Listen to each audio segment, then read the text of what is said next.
Can I go back to bed yet? Oh, man.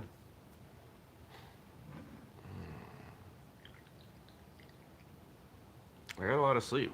I just, apparently I'm tired. When do I get to sleep? Sunday morning, I get to sleep in. There we go. I'll look forward to that. And here we go in 3 and 2 and 1. Good morning, everybody. Welcome. Today is Thursday, December 12th, 2019. My name is Jeremy, and this is my first cup of coffee.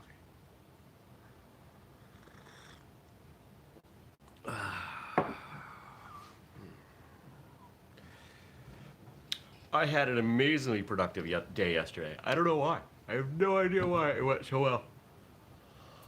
I finished first cup and I just started packing up bags for the day that I needed for various things and boxes and moving stuff around, and it was awesome. I felt really accomplished. Did not make it to the bank. That was the one thing that didn't happen. But that's happening this morning. So I got to go to the bank and do a couple other errands in town. I got a couple meetings. Go to the gym. It's going to be a good day. Oh, my back's tight. So, what's going on?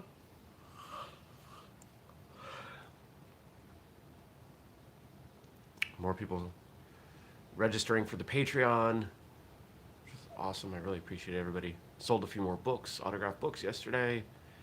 Sold a few more other things yesterday. I mean, it's been a good holiday season. I don't know if it's been our best one financially. No, it definitely hasn't. Last year was. But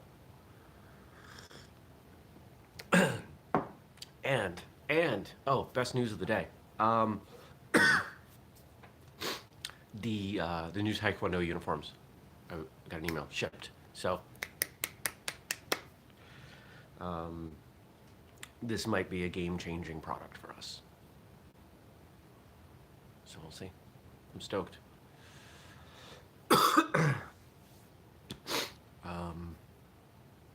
What else is that? What's happening? What's the haps? I ate too much for dinner. I think I have a carbohydrate hangover. I think I'm dehydrated. Because I did not drink. I have not consumed alcohol in days. I've decided that I'm not going to drink until New Year's. Just take a break, reset. I do that from time to time. When I do that, April into my birthday. It's about six weeks then. This will be 3.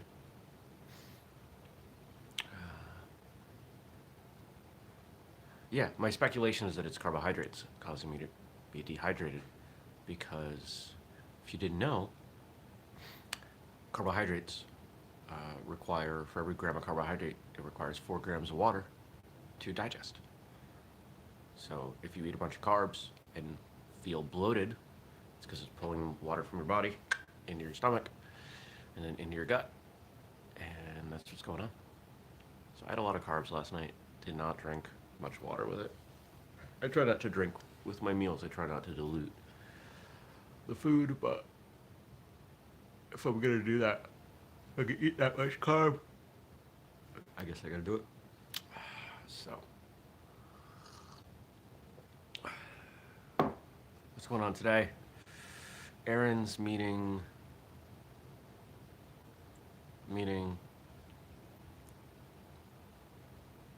gym, and getting work done in between. I was pretty productive yesterday. I was really proud of myself. Went to the massage therapist. He fixed my shoulder, and we talked about some knee stuff. My knees have been doing some funny things. And, yeah, feel good. So let's see what we got for questions. Remember, ask questions. That's how you get answers.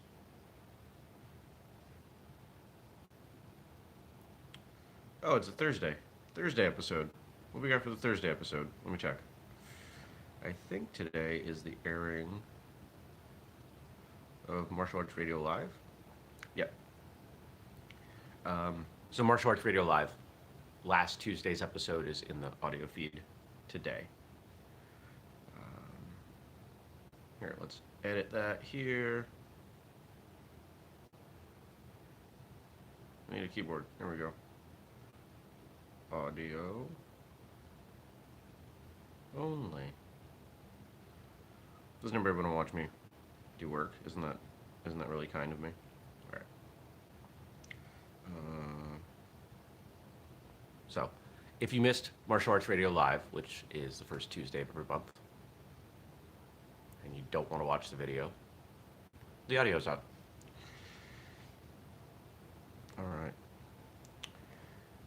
Here are the questions. What are your top 5 clickbait show topic ideas? Well, let's see. We're going to make these up on the spot, so they might not be my complete top 5 because I'm not taking any time to think about these.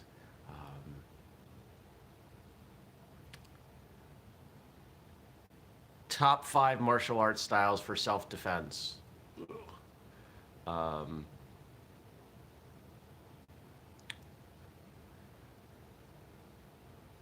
3 best movements to master for competition. The numbers, of course, are all interchangeable, but there just has to be a number. For some reason, it's always an odd number. 3, 5, 7, 10. That's not an odd number. Top signs that your instructor is a pedophile or a fraud, or signs your martial arts school is a cult.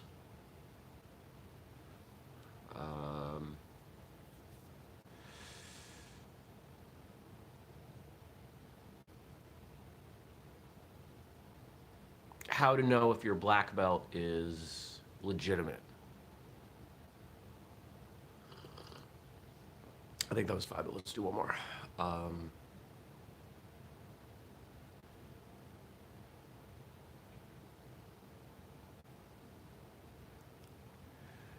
Do these 4 simple moves every day and become unstoppable in the ring.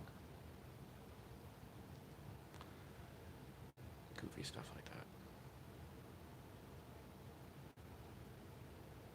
Yeah, I feel slimy just saying those.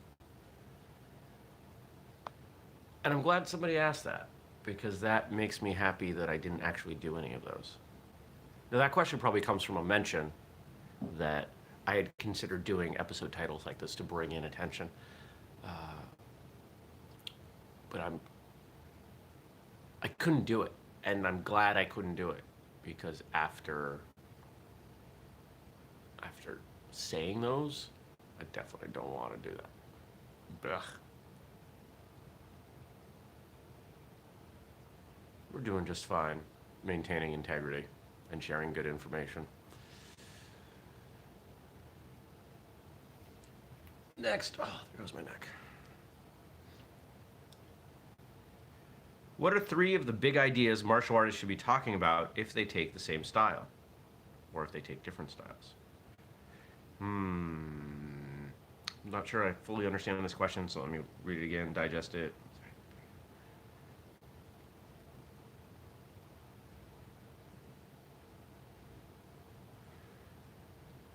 Well, the way I'm going to interpret this question, they should be talking about power if they're taking the same style. Let's say power generation. Where's power coming from?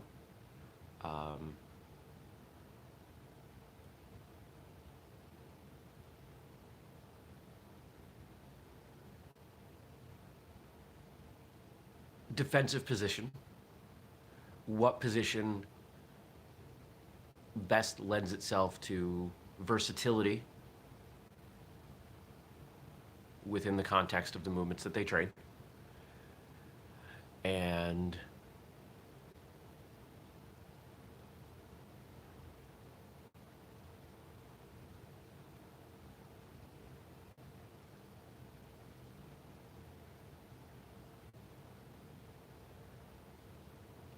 and I would say, I want to say speed, not because of and none of the three of these are because of the outcome. It's because of what will be discussed and highlighted from asking the question. What do we know about power? Power requires good stances and proper movement and hips and everything.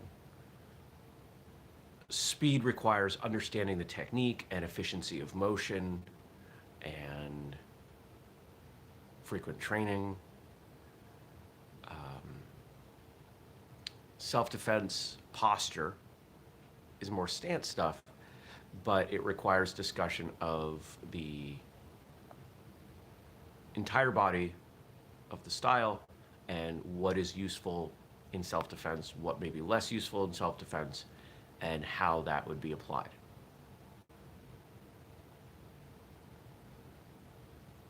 If people are talking and they're from different styles,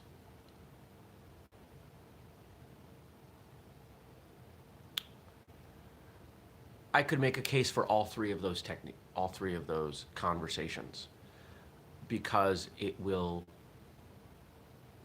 conversations will lead to discussion on how things are done similarly and differently.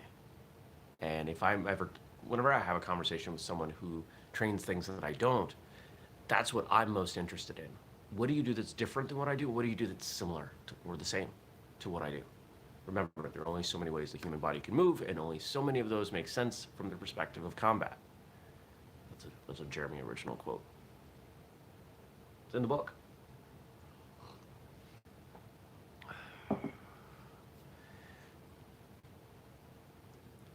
But different questions that you could ask.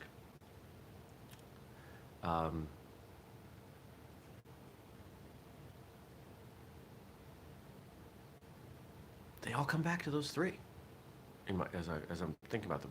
I'm sure if I sat down and I really spent a bunch of time contemplating, and I'm almost thinking like this concept could be a book. It wouldn't sell well, but the idea that here's how martial artists of different styles should train together. Here's how you can be martial arts friends.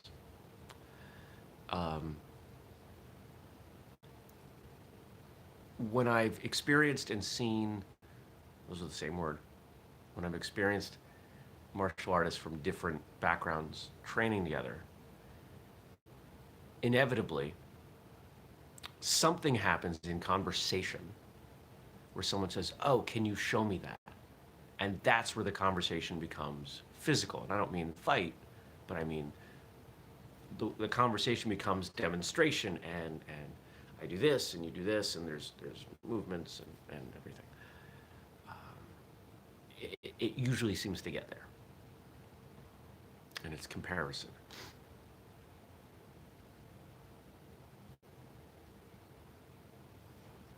I think I'm gonna answer.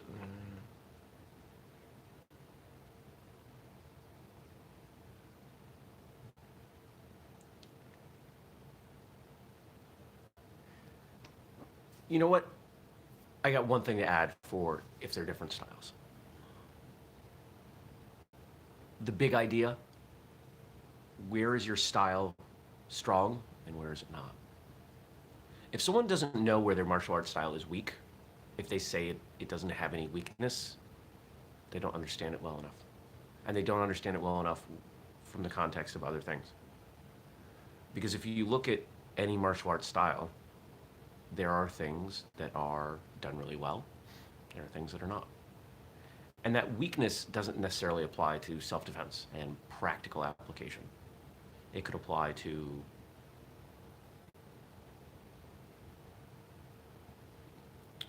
one of the schools I've trained in, the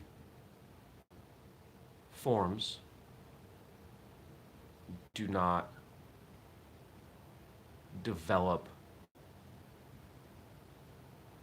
power. The stances are short, and just the way the techniques are done, the entire style is based around speed. So the power is going to come from the speed. There's going to be very little strength development, and there's very little lower body development within the context of those forms. That's an example. You don't want to just square off and ask somebody that question, because a lot of people become very tribal about their style. And because their instructor told them for the last, 10, 15 years that their style is the best and nothing else could compare, they believe it. Sure. If something was the best, if something was objectively the best, and everyone could see that, nothing else would exist. If Ford made the best vehicles, nobody would buy anything else. Remember that. And our last question. It has been said, tell me and I forget. Teach me and I may remember. Involve me and I learn. Benjamin Franklin. What do you think? Completely agree. This came up not too long ago, I think, on the show. At least I was thinking about it. Sometimes the lines blur between what I talk about on this show, what I talk about on martial arts radio, what I talk about in my head. If you want to make sure someone understands something, have them teach it back to you. So you can show them, you can tell them, you can have them practice it, you can have them demonstrate it. But then at the end, the pinnacle is making sure that they can teach it back to you. And if they can, they understand it far better than they would otherwise. And this is why martial artists who open their own school or start teaching learn so much.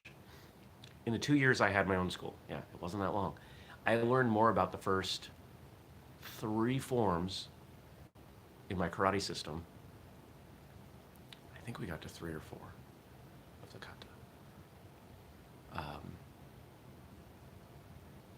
Then I know about the later ones, because I would go through and I would, as I'm doing it with them and I'm talking through things with them, I'm watching them, I'm making corrections, and I'm seeing nuance that was always there, that my instructors were correcting me on, but I didn't get it. I wasn't ready to get it. This is why forms are important. Because there's so much there to unpack. And of course the same thing applies to sparring and to self-defense and to basics and to everything else.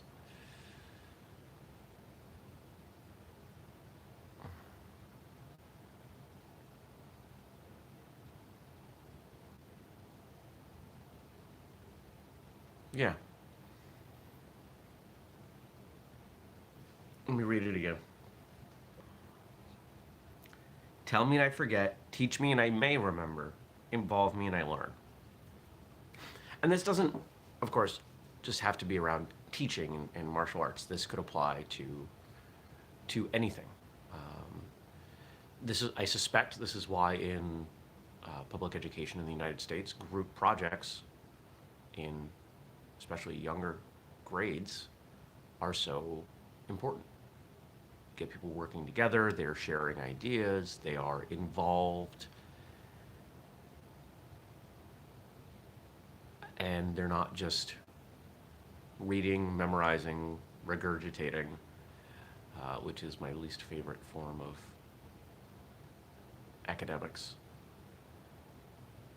The ability to memorize something does not indicate one's understanding. I honestly think that that's lazy instruction. Now, that is not to say that memorizing things is not helpful. It's memorization is a muscle. It can be useful, but there are school classes. I had classes. eyes. Why do I look so tired? I'm really not. There are classes that I had where it was all memorization. I don't think I'm getting sick. I might be fighting something off. That's why I slept so long. I'm still tired. I hate memorizing. It's boring. Read this book and then take this test. Can we discuss it? Can we discuss what it said? Can we flesh out some of the ideas? Can we understand it better? No. Okay. All right. I'm going to go. So, homework coming at you momentarily. I want you to check out Martial Arts Radio. I want you to, if you watched or already listened to Martial Arts Radio Live from last week, I want you to go into Facebook. I want you to find the event for next month, and I want you to ask a question. I want you to participate in that show. Let's build that show. Make sure it's on your calendar. This show, don't forget, we do every weekday morning, 6:30 a.m. Eastern Time, here on YouTube. Catch it later in audio form. If you want to ask a question for this show, drop it below or email me, jeremy@whistlekick.com. Gabe is saying, yeah, ask more questions. Gabe, of course, is the force behind Martial Arts Radio Live. I appreciate all of his help. Shout out to Frank, who helps tremendously with this show. I've got a lot of people helping, which is just great because we can make more content because I got people helping. It's awesome. Next,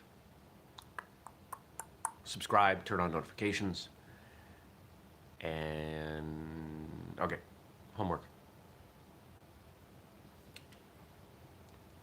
I was like referring back to the questions. I like that second question. What are the top 3 big ideas martial artists should be talking about if they take the same style?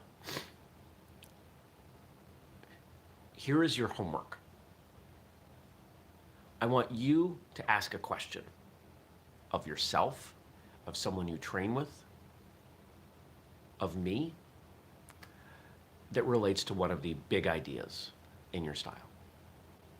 It could be something that I brought up, power generation or speed or defensive posture. It could be something else completely different. But when we ask questions, we get answers.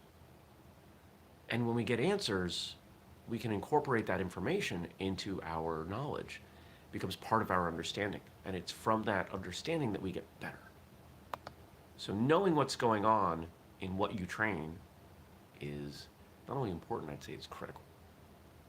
So don't be afraid to ask questions, whether that's your instructor or a senior rank or a friend.